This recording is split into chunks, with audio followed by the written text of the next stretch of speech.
The stranger who walks me home every night. I started noticing him about 3 weeks ago, just after I switched to working the late shift. Midnight walks home became my routine, and at first, I thought the quiet streets were the scariest part. I was wrong. The man appeared behind me the first night, half a block back. Not close enough to make me nervous, but close enough to notice. I told myself he just lived in the same direction. Coincidence. But then it kept happening. Every night, no matter when I left work, he was there. Always falling into step behind me. Always at the same distance. He never spoke, never crossed the street. I tried ignoring him. Earbuds in, head down, pretending not to see. But the reflection in store windows gave him away. His figure, pale under the yellow streetlights, his movements precise, almost rehearsed. One night, I stopped at a corner store just to test him. I bought a soda, lingered for 10 minutes. When I stepped back outside, he was waiting across the street, silent. I considered confronting him, but something about the way he stood, stiff, too still, froze the words in my throat. Instead, I walked faster. His pace matched mine perfectly, never gaining, never falling behind. It became unbearable.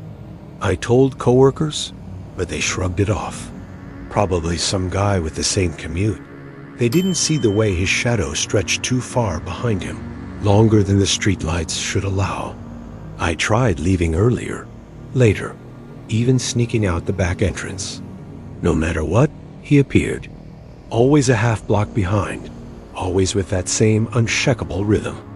One night, I turned a corner sharply and hid in a doorway, holding my breath. When he passed, I saw his face clearly for the first time. It was my face, not similar, not a twin. My exact face, expressionless, staring forward. The same clothes I wore yesterday, the same scuffed shoes, even the same scratch on my jacket sleeve. I stumbled back, nearly choking. When I looked again, he was gone. The street was empty. I barely slept. I told myself I imagined it, a trick of the light. But the next night, he was back and closer. Only a few paces behind me this time. I ran, full sprint down the block, heart hammering. I didn't look back until I reached my apartment door. When I turned, he was standing at the edge of the streetlight, watching. My neighbors didn't believe me.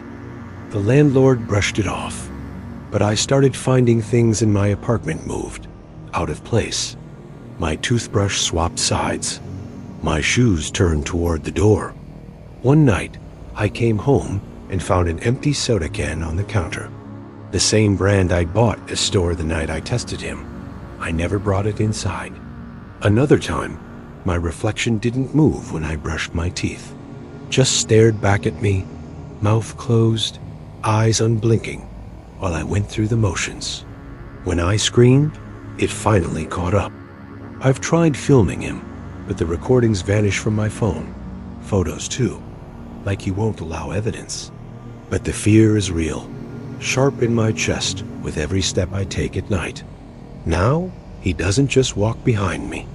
Sometimes I see him waiting ahead, standing under a flickering street lamp, motionless until I approach. Then he turns and walks, falling into step again. He's learning my habits, my shortcuts. Even when I try a different path, he finds me. Once, I took the bus halfway across town. When I stepped off, he was already there, waiting at the stop. Last night, I came home and found the chain lock on my door, unhooked. I never leave it like that. Inside, my apartment smelled faintly of my cologne, but stronger, fresher, as if someone had just sprayed it. I barely slept, dozing fitfully on the couch. At 3:17 in the morning, I woke to the sound of footsteps in the hallway outside. Slow, deliberate, right outside my door. They stopped, and then a whisper. My voice, it said my name. I pressed my hand over my mouth, forcing myself silent. The footsteps faded, and the air felt colder. When I finally checked, The hallway was empty, but a scrap of paper lay under my door. On it, written in handwriting identical to mine, "Stop running. Let me in." I burned the note, but the ash lingered longer than it should have, clinging to my fingers. The smoke smelled exactly like my apartment. Now, he's closer than ever. Tonight, when I left work, he was only a few feet behind me. Close enough that I heard his breathing, a perfect match to mine. Inhaling when I inhaled, exhaling when I exhaled. When I reached my door, I fumbled with the key, and for the first time, I felt a hand press against my shoulder. Firm, cold. I spun around, and the street was empty. I don't know how long I can keep avoiding him. He's getting bolder, slipping inside when I'm not watching, touching the things I touch, using my voice, wearing my face. And I know what comes next. He doesn't want to follow anymore. He wants to replace me. If one day you see me on the street, walking too still, smiling too wide, don't wave back. It won't be me. Subscribe to Halfway Dark. Just make sure the footsteps behind you aren't in sync with your own. The silent guest sitting in my living room.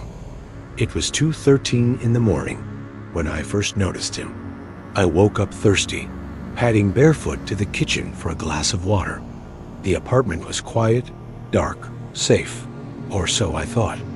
As I passed the living room, I froze. There was someone sitting on my couch. Not moving, not speaking, just sitting. The glow from the streetlight outside cut across his face, but I couldn't make out details. Only the shape of a man. At first, I thought I was dreaming.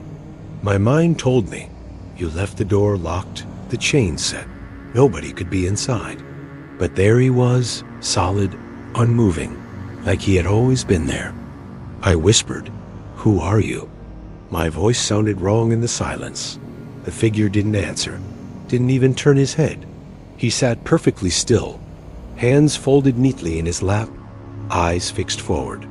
I reached for the light switch, and the bulb flickered once before dying. The room fell back into shadow. My heart pounded so loud, I swore he could hear it. When I turned back, he hadn't moved, not even a twitch. Just that same perfect posture, as though waiting. For what? I didn't know. I backed away slowly, glass still clutched in my hand. My first thought was to run, to grab my phone, call the police, flee into the night. But something in me resisted, because deep down, I knew if I turned my back, he would stand up, and I couldn't risk seeing him follow. So I sat. Across the room, in the chair by the window, I sat and stared at him. He didn't blink. Neither did I. We stayed locked in silence until the first light of morning.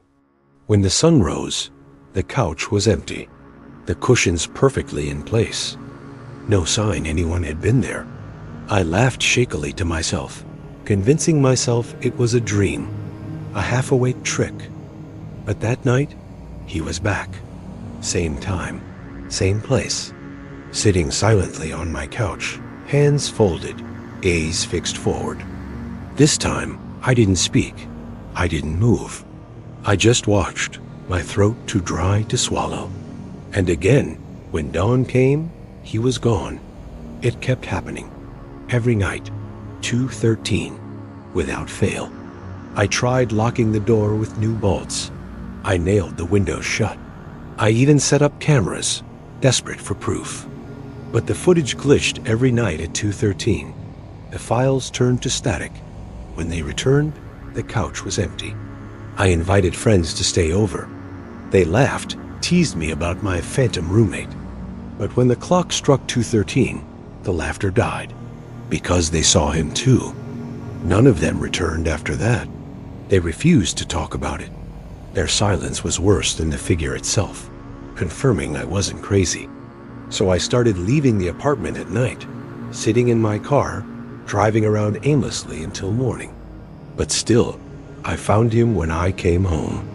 Evidence left behind, an impression on the couch cushions, faint warmth lingering. Sometimes items moved, my keys on the wrong hook, a glass on the coffee table. Once, my bedroom door ajar when I knew I had closed it. I began to wonder if he ever truly left. If he simply sat there when I wasn't looking, waiting patiently for me to return. Then came the night I fell asleep on the couch by accident. I woke at 2:13 to the sound of breathing. Heavy, slow, not mine. I turned, and he was inches away, sitting in the chair opposite, his face finally visible in the dim light. It was my face, expressionless, pale, eyes staring forward without recognition, like a wax figure carved in my likeness, but somehow alive. I couldn't move, couldn't scream. He didn't attack, didn't speak. He just sat, and when the sun rose, he vanished, leaving only the cold indent of his body on the chair. I tried moving out, broke my lease, found a new apartment across town. First night there, I fell asleep comforted by unfamiliar walls. But at 2:13, I woke. He was sitting on the new couch, same posture, same silence. That's when I understood. He wasn't tied to the apartment. He was tied to me. Now, every night, I wait for him. I don't bother locking the door anymore. What's the point? He's already inside, always waiting. I've stopped bringing people over. I can't stand the way their faces change when they see him, the way they avert their eyes. Like acknowledging him makes him stronger. I don't know what he wants. He never speaks, never moves. But sometimes in the corner of my eye, I swear I see his mouth twitch, as though practicing a smile. And lately, I've started waking in places I don't remember falling asleep. The couch, the floor, once the hallway outside my door. And I wonder if I've been sitting there, hands folded, eyes forward, while something else wears my skin. If you're watching this and it's 2:13 in the morning, check your living room. See if someone's waiting there for you. And if you want to hear more, subscribe. Just make sure it's really you hitting the button. The news broadcast that knows my name. The first time it happened, I thought I'd misheard. The television was on low in the background as I made dinner. The news anchor chattering about traffic and the weather. Then the segment cut to breaking news, and the anchor said my full name, like a headline stitched directly to my chest. I froze with a jar of pasta sauce in my hand, the sound burning into the air. The screen showed a live feed of a street I recognized, the corner by the old pharmacy, and a chyron that read, "Local man identified, my name." My heart felt suddenly exposed, machinery clicking under my ribs. My phone buzzed at the same second. A text from an unknown number. "Watch," it said. The news anchor's voice, calm and practiced, continued. "Authorities confirm an incident involving my name. Details are sketchy." I sat down, sauce forgotten, fingers slick on the jar. I called my sister, voice shaky, asking if she'd seen anything. She laughed it off, assumed it was some coincidence or a glitch in the broadcast. But as the minutes crawled, the feed shifted. A grainy camera pointed down the street, an empty intersection, a mangled lamppost. My name flashed again. Involved. My name.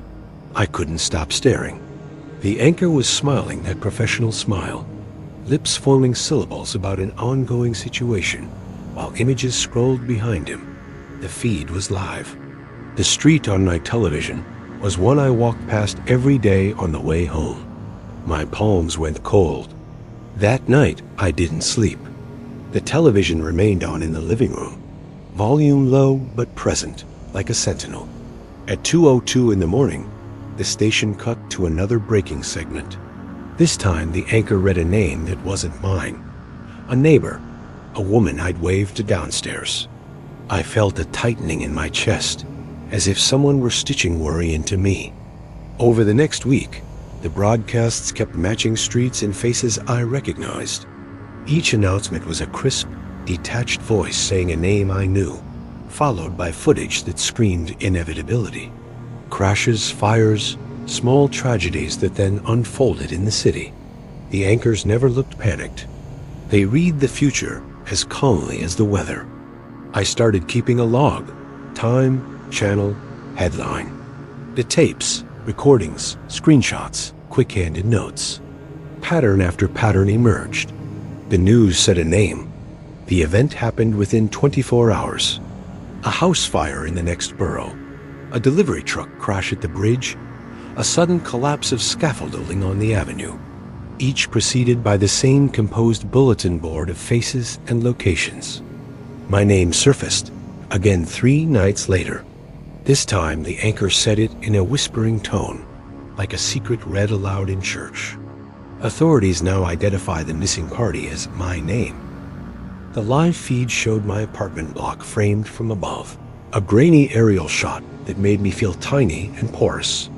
The Chiron crawled under the image. Search underway. I bolted from the couch. My legs felt like they belonged to someone else. I checked the chain on my door, the little deadbolt, the window latches. Everything was normal, stupidly normal. But the television continued to flicker with the anchor's calm voice, and my name repeated until it became a chant. Friends thought I was exaggerating. Media mix-up, they said, or deep-fake nonsense. I wanted to believe them. But the city reacted. Police cruisers turtle-shelled down my block, officers asking my landlord questions, a neighbor leaving a casserole at my doorstep with hands that trembled. The world had read the headline and shifted its weight. The next morning, the anchor covered a different story, but the scroll along the bottom still listed my name in small, bureaucratic type. I realized then that the broadcast was doing something worse than predicting. It was making people act as though whatever it said were already true. Reports arrived at my office. I was asked with polite pity if I needed support, if I had family to contact. I repeated that everything was fine until I believed I sounded convincing. After that, I started turning the television off. But no matter which channel I switched to, a news ticker tape would slide by. Local alerts, emergency updates, a line of names. Even stations I never watched had screens bearing the same slow scroll. Had I stumbled into a city with script? The more I avoided the screen, the more the weathered anchors seemed to find me through other means. 2 days later, a bulletin named someone I loved. A woman from my building, an elderly neighbor who baked bread and left little notes in the hallway. The news said she'd been taken to hospital after a sudden collapse. I ran downstairs, heart thundering, finding neighbors clustered like birds. She was downstairs wrapped in a blanket, propped on a chair with paramedics. The image on my television had been true. I stopped sleeping almost entirely. The broadcasts became a clockwork of forewarning. I sat with headphones on, thinking that sound isolation would protect me, but the whispers slid under the snug rubber. The messages seeped through, a late-night anchor's voice muttering a name, while the city turned and readied itself for another small calamity. Once, in a weak attempt at control, I called the station. At first, I got voicemail, canned messages about programming. After 3 persistent calls, a human answered, polite and bored. "We prepare segments," she said, her tone cautious. "Sometimes scripts are cued for emergencies." I asked bluntly who wrote those names and why they matched reality. She hesitated, then said, "We don't decide the content." The phrase sent a cold clarity through me. Someone else, somewhere, supplied the names. Someone who knew. Someone with access to both the city's arteries and the station's feed. Someone who could, with a single line, make a life tilt. Escalation came like a shadow filling a room. The anchor read a name that I recognized from a college class. A friend I hadn't seen in years. I called him. No answer. By noon, his photo scrolled across the state channel, and word came that he had been found in the river. I felt sick at how small my protests were against the tide of headlines. I tried recording the segments to prove them wrong later, to show friends that this was nonsense. But when I watched the recordings back, faces blurred into smears. Details smeared like paint running under rain. Names were audible, but not legible in print, as if the tape itself refused to preserve them whole. The broadcasts had a way of erasing their own proof. A pattern of timing emerged. Names appeared on the air at 3:07 in the morning, like a ritual bell tolling. People who received those names found themselves entangled with the world in new, unfortunate ways. Traffic accidents, sudden illness, small domestic disasters. Some were pulled away from their routines, where they might have avoided danger. The broadcast's words were a script for fate. I began to suspect myself. Maybe the broadcasts were not reporting truth, but assigning roles. Whoever provided the names could be orchestrating events. A knock at a door, a switched route, a misread phone call. The line between reporting and programming blurred until it disappeared. I confronted the concept with logic and failed. Someone must be doing this deliberately, I thought. But as I dug, calling city offices and tracking airwaves, the answers bounced back like dull pebbles. Bureaucrats read me pre-written lines about protocol. Engineers said their systems were automated. The system pointed away from human intent into an architecture that obscured authorship. That night, already frayed and raw, I watched the ticker tape across channels and saw my name again. The anchor's tone was almost gentle. We regret to inform you that my name has been reported missing. My mouth went dry. Missing. Not harmed. Not involved. Missing. As if the world had consented to the disappearance before it occurred. I called my mother and told her I was fine, that it was media nonsense. She didn't say much. Later, she admitted that officers had stopped by her building, had questions about my habits and whereabouts. The apparatus of concern had mobilized without my permission. People were being arranged like chess pieces under a hand I could not see. The broadcast cadence tightened.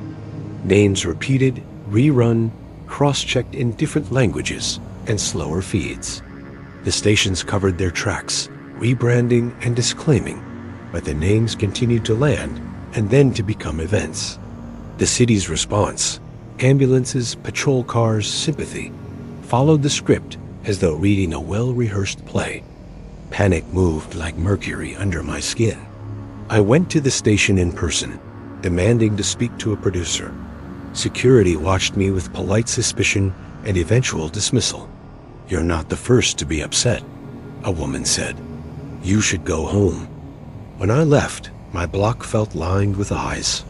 People who had once been strangers now seemed complicit simply by looking. Escalation 2 arrived with a directness that made my throat close. A segment named my neighbor's teenage son with accusation, suspected in hit and run. It flashed before I could warn him.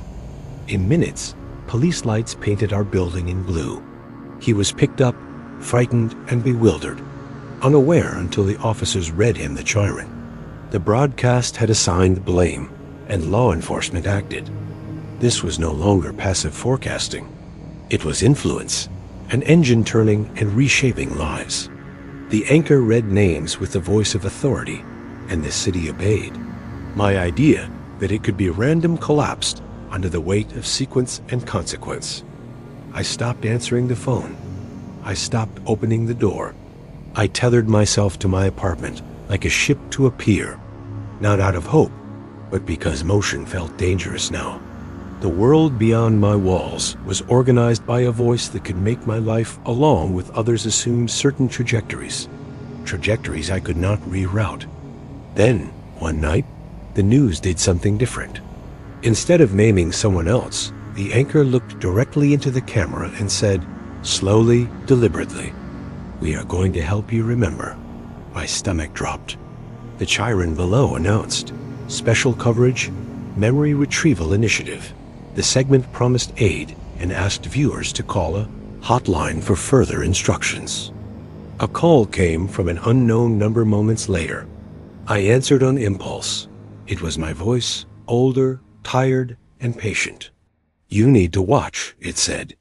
"You need to see what you forgot."